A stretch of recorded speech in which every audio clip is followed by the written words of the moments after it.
ពិតជាដូចគេថាមែនឲ្យខ្លាកូនមិនដែលឆ្មាទេ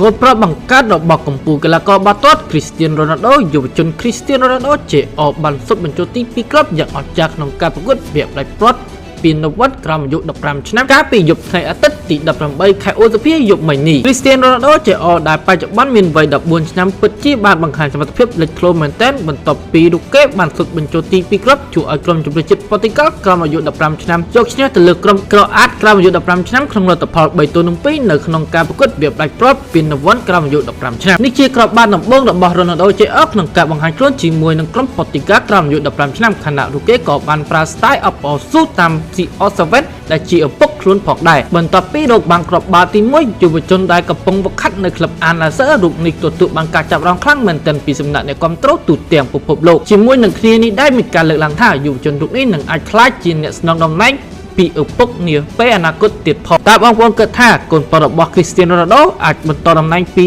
ឪពុកបានដែរទេសូមខមមិននៅខាងក្រោមអរគុណជម្រាបលាជួបគ្នានៅវីដេអូក្រោយៗទៀត